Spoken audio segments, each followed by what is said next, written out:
आप जब भी अपने दुश्मन को ख़त्म करना चाहते हैं तो पहले उसके बाजू काटें या उसकी रूट्स को ख़त्म कर दें तो वो ऑटोमेटिकली ख़त्म हो जाएगा। So like same thing America is doing against Iran, using Israel against Iran. Recently, Israel attack on Iran on the ballistic missiles bombs on Iran.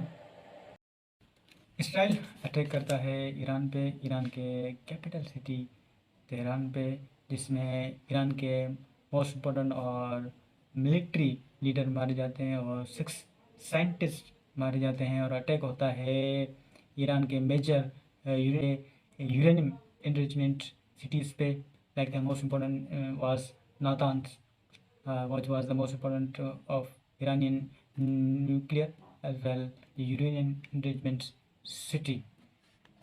Iran के वन ऑफ द मोस्ट और important organisation कही जाती है IRGC, इसके major Hussain सलामी मारे जाते हैं, जनरल मोहम्मद बुगेरी मारे जाते हैं और ईरान के chief of arm force general Ghulam Ali Rashid मारे जाते हैं, असैसिनेट हो जाते हैं। और ईरान के 6 मोस्ट इम्पोर्टेंट साइंटिस्ट भी मारे जाते हैं।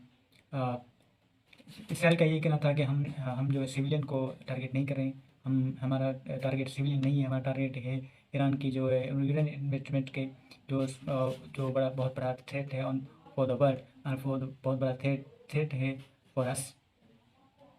So the same thing that India was doing against Pakistan.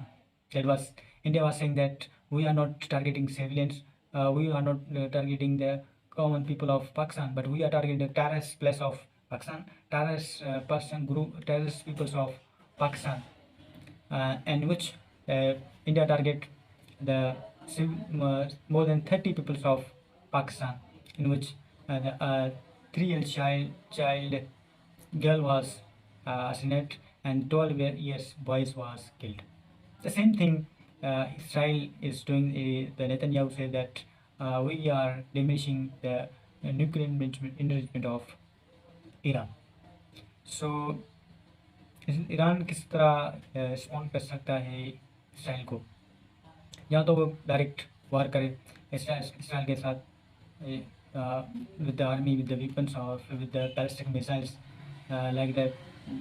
But अगर देखा जाए तो there is no comparison between Iran and Israel according to nuclear weapons.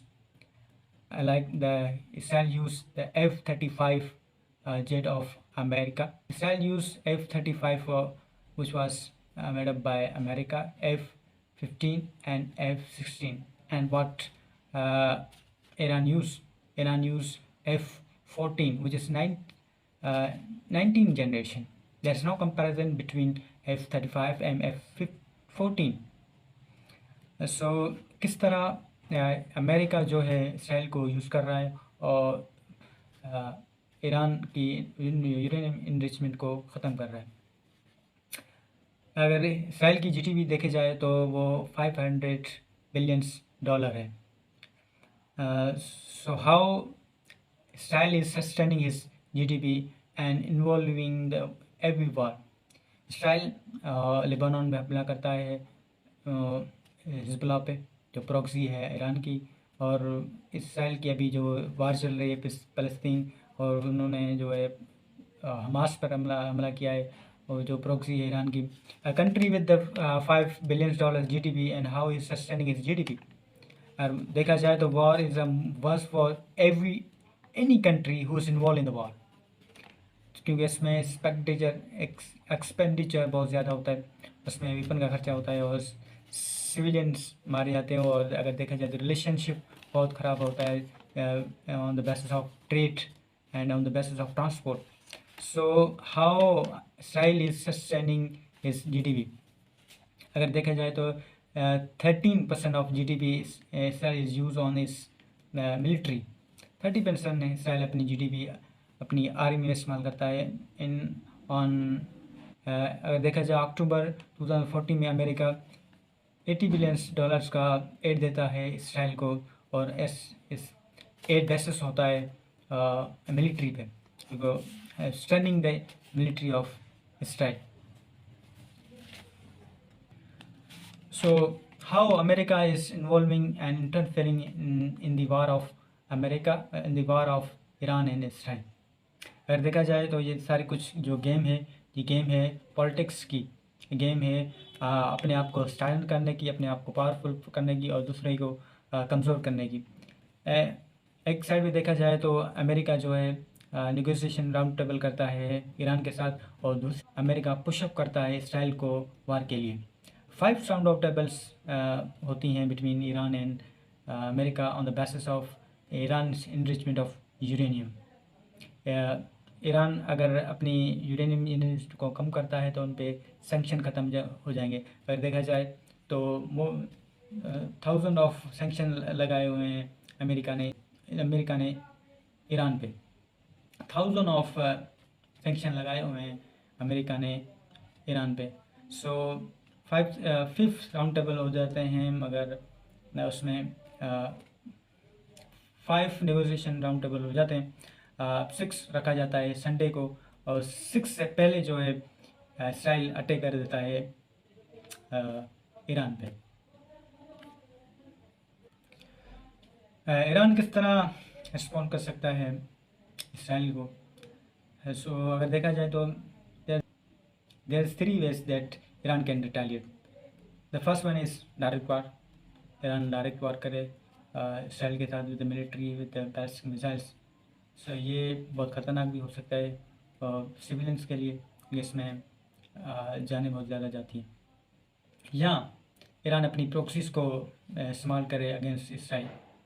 Proxy Hezbollah, Hamas, Houthis, अगर इनको इस्तेमाल करता है ईरान तो maybe he will win. या states of Hormuz, the states of Hormuz, the most important states, because 20% of oil and energy sources goes from the states of Hormuz.